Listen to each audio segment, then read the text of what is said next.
Welcome to the first module of this, the first session of this third module. So let us see what all this third module constitutes. This third module majorly discusses about the two major chapters. One will be on internal combustion engines, and the other one will be on the refrigeration and air conditioning. Both comes under the category of thermal syllabus. So this internal combustion engines, basically we know an engine. The engine is something which converts heat energy into some mechanical energy. That is what we call it as an engine. If you consider the classification of this heat, the engines, that is, I mean to say heat engines, can be classified into internal combustion engine and external combustion engine. Now in this internal combustion engine, what happens? The combustion or the burning of the fuel takes place inside the engine cylinder, inside the system, I mean to say. That is what we call it as an internal combustion engine. Whereas an external combustion engine is the one where in which the combustion or the burning of the fuel does takes place outside the engines, that outside the heat engines. That is what we call it as an external combustion engine. Of course, actually, most of the engines presently working under the uh, principle of internal combustion engines, which we call it as IC engines. But there are a few applications like in locomotive vehicles, maybe in the ships, in the marine applications, they'll go for external combustion engines also. Okay, the conventional engines. But when compared to the external combustion engines, internal combustion engines are more efficient. Exactly. So let us talk about this internal combustion engines in the first chapter, and it includes the definition of an engine and the explanation of the internal combustion engines, and then the classification of internal combustion engines, and then the different parts, the various parts of an IC engines we shall discuss, and there are soon after the classification and the IC engine part. Let us talk about two-stroke and four-stroke petrol engines, and then the four-stroke diesel engine. We are not discussing here two-stroke diesel engines because these two-stroke diesel engines doesn't exist. They have all become an absolute because of their very low efficiency. I just shall discuss that things later on. These four-stroke diesel engines, PV diagrams. PV is nothing but pressure and volume. P stands for pressure and V stands for volume. PV diagrams of Otto cycle and diesel cycles. And then we shall also discuss simple problems on indicated power, brake power, and indicated thermal efficiency, brake thermal efficiency, mechanical efficiency, and specific fuel consumption. I'll just do all these problems at the end of the chapters, and I have also given these numericals with the solution in the study materials. Okay, now in the second chapter, we will be discussing about refrigeration and air conditioning. Though this refrigeration and air conditioning application fields are different, but the principle of working remains to be same. That is the reason why we have put these two together in a single chapter.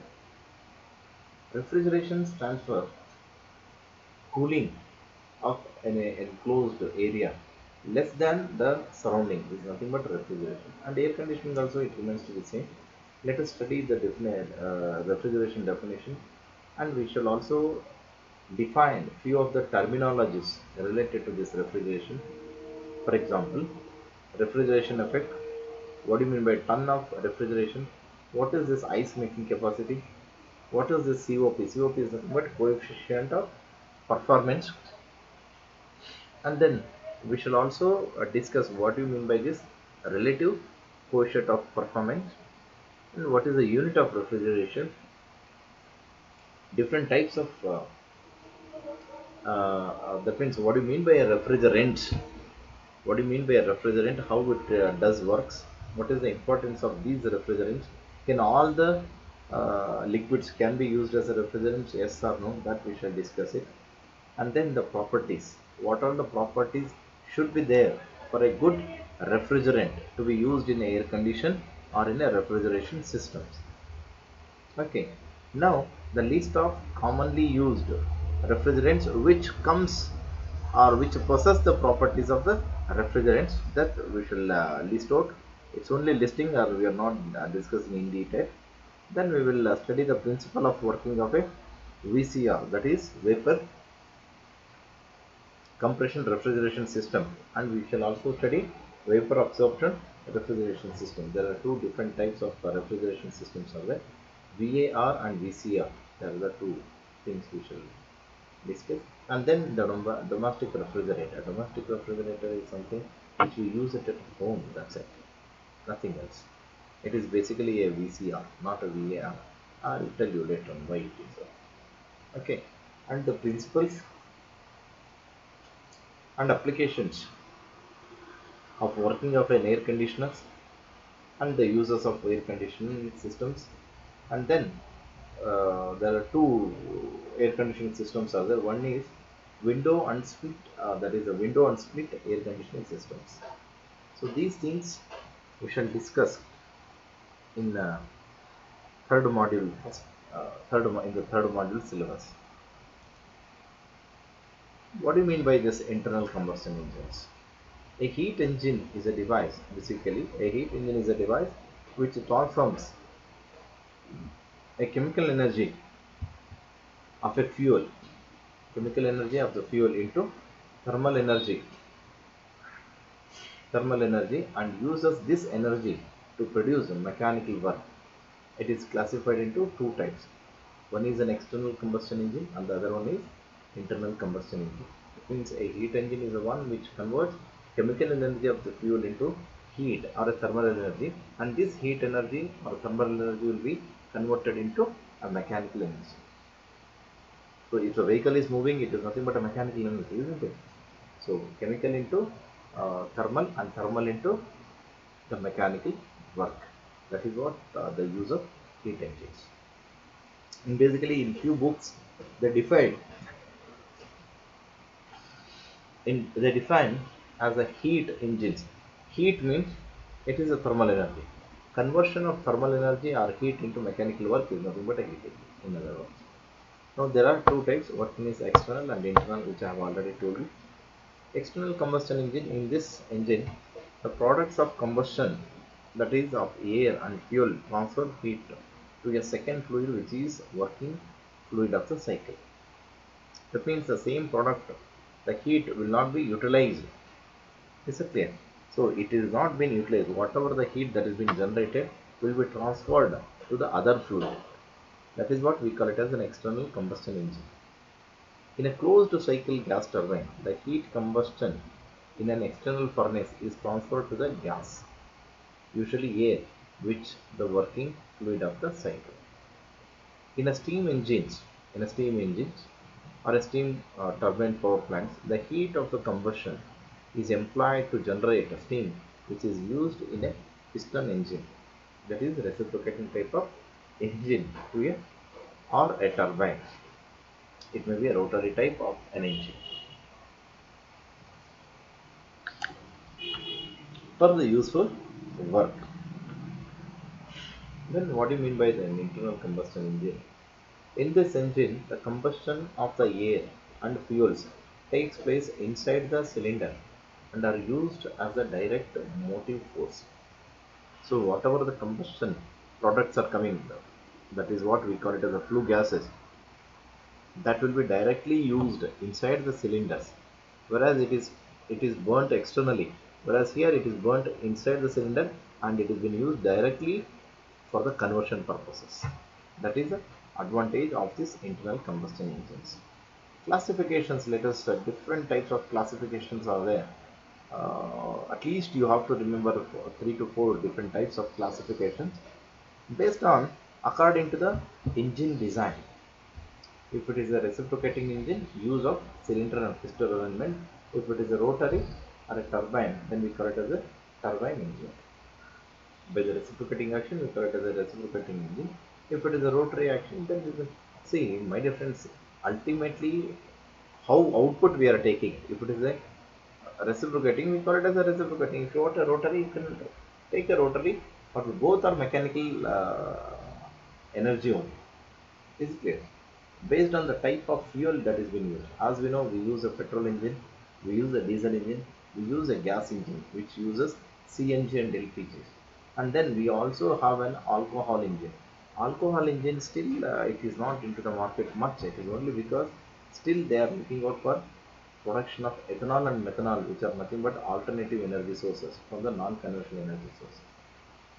Is it clear? So that is the use of this alcohol. Some modifications will be there. So from the conventional petrol or a diesel engine, they will do some modifications which we call it as alcohol engines. Okay, image enhancement is a manipulated the image so that the is suitable for specific applications. According to the number of strokes per cycle, uh, number of strokes, I will tell you what I mean by a stroke later on. 4-stroke engine and 2-stroke engine. Stroke based on the strokes, 4-stroke as well as 2-stroke engines. According to the method of ignition, if it is a petrol engine, we will use a spark, so it is called as a spark engine. And if you are using a fuel injector, then we call it as the compression ignition engine. Okay, and then the hot spot ignition engine is also been there. Hot spot ignition engines. Then, according to the working cycles, Otto cycle, which works under constant volume process, and then we also have the diesel cycle, which works on constant pressure cycles.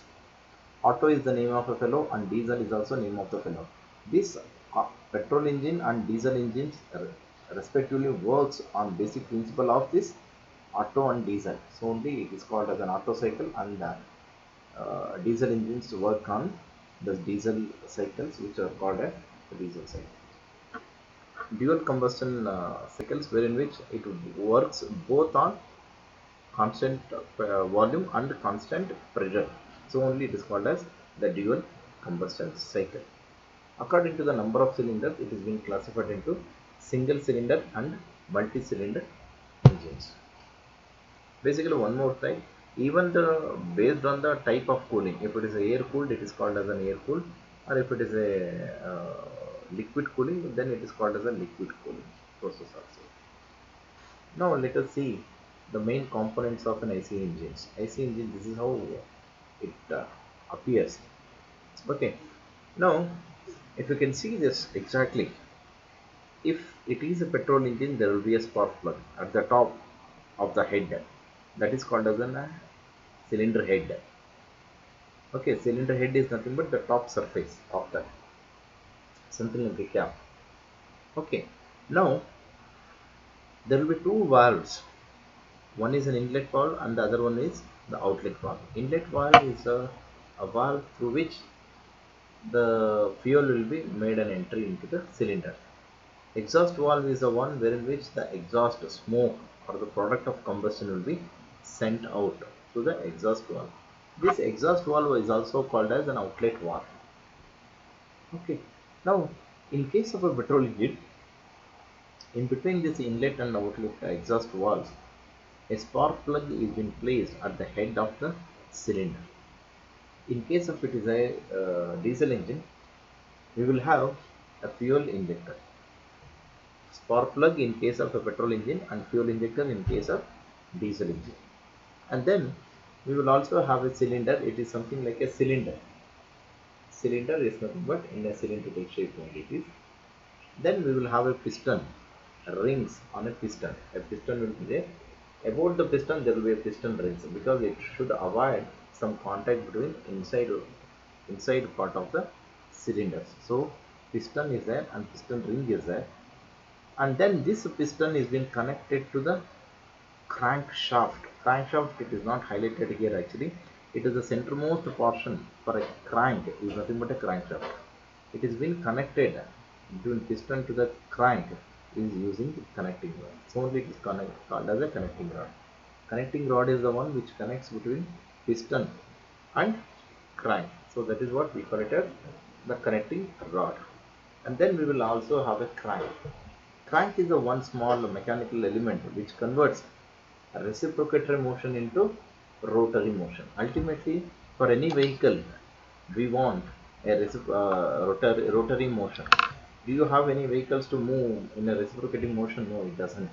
So, the wheels of any vehicles we are looking out to be in a rotary position, that is in a circular motion. So what we do it is we will use a crank. This crank will convert this reciprocating motion of the piston into rotary motion and transfers this rotary motion into the crankshaft. Is it clear? Now this complete cylinder will be enclosed, or it will be closed in a crankcase. So because it will be moving all around the process, it has to be lubricated. In order to have a proper lubrication, and it is being kept in a crankcase. Crankcase is nothing but some enclosure. And few more things, some terminologies. Bore. Bore. It has been written. Bore is nothing but, if you have a cylinder like this, if you have a cylinder like this, it is a cylinder. The inside diameter, the inner diameter of the bore, because it will be with certain thickness. So whatever the inside diameter, the inner diameter of the cylinder is called as a bore, which is denoted by capital D. And then we also have a stroke. Stroke is nothing but stroke is nothing but the movement of the piston. If this is a piston, the movement of the piston from top dead center to the bottom dead center, from up and down, from this place to this place, it is a vertical movement. Now this is a vertical movement. This vertical movement distance is nothing but the stroke. It is also called as a stroke length. The length that is been moved by the piston from top dead center to the bottom dead center, it is called as stroke length, which is given by capital L. That will be in meters. Okay. Now top dead center is nothing but the topmost position that a piston can move upwards, beyond which it cannot move. The BDC is nothing but bottom dead center, the bottommost position up to which the piston can move. Now in this sketch, the piston is at BDC. If it moves upwards, the maximum position what it can achieve is nothing but TDC. This vertical distance, what we call it as the stroke length. Next, a cylinder, it is the main part of the engine inside which the piston reciprocates to and fro. It should have high strength to withstand high pressure above 50 bar and temperature above 2000 degrees centigrade. The ordinary engine is made up of cast iron, and heavy duty engines are made up of steel alloys or aluminum alloys in the multi-cylinder engines. The multi-cylinders are cast in one block known as cylinder blocks. Is that clear? So cylinder head is the top end of the cylinder and is covered by cylinder head, over which inlet and exhaust valve will be placed and spark plug or fuel injectors will be mounted. A copper or asbestos gasket is provided between engine cylinder and cylinder head to make an airtight joint. So it will be completely an airtight joint. Completely it's an isolated place. Piston Piston transmits the force exerted by the burning of charge to the connecting rod, usually made up of aluminum alloys, which has a good heat conducting property and greater strength at higher temperatures.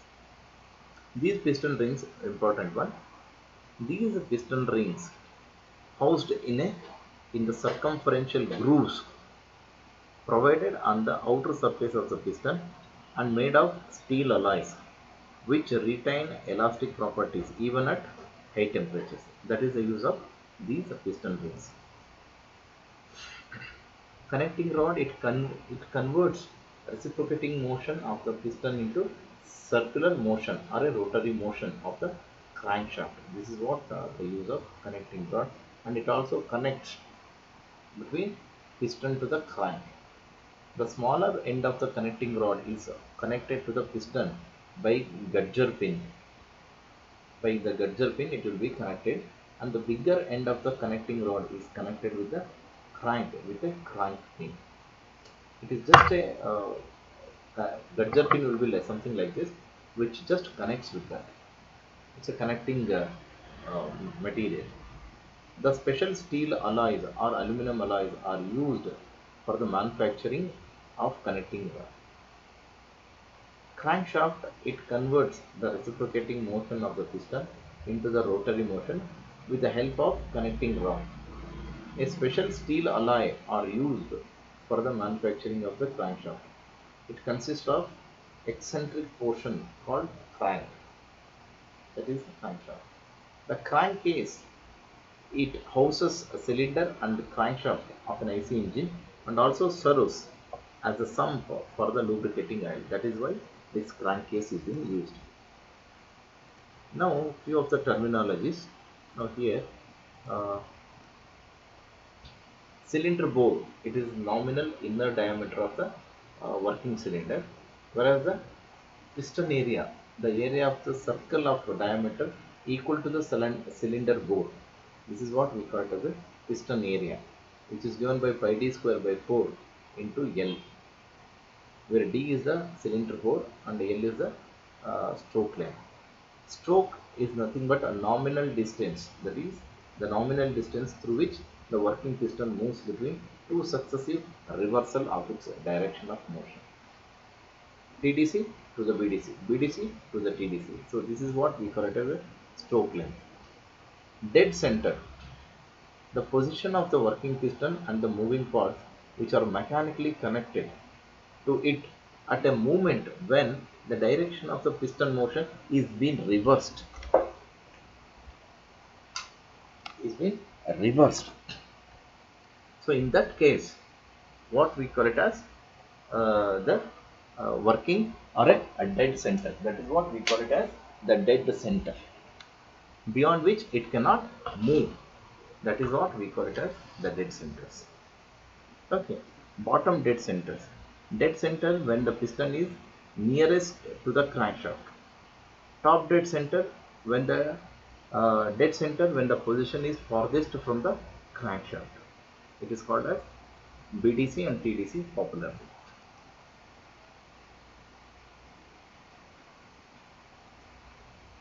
Now, next one is displacement volume or swept volume. The nominal volume of the generated by the working piston when traveling from one dead center to the next one and given as Vs, which is equals to area into L. It is given in meter cubes. Clearance volume, it's nothing but the nominal volume of the space on the combustion side of the piston at the top dead center. It is called as a clearance volume.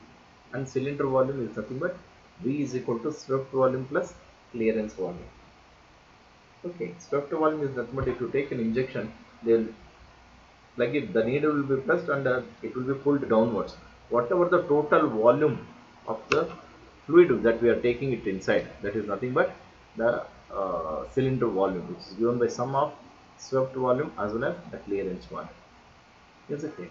Then the last one is the compression ratio. It is nothing but the ratio between swept volume to the clearance volume. There it is all the few of the terminologies which comes under this category.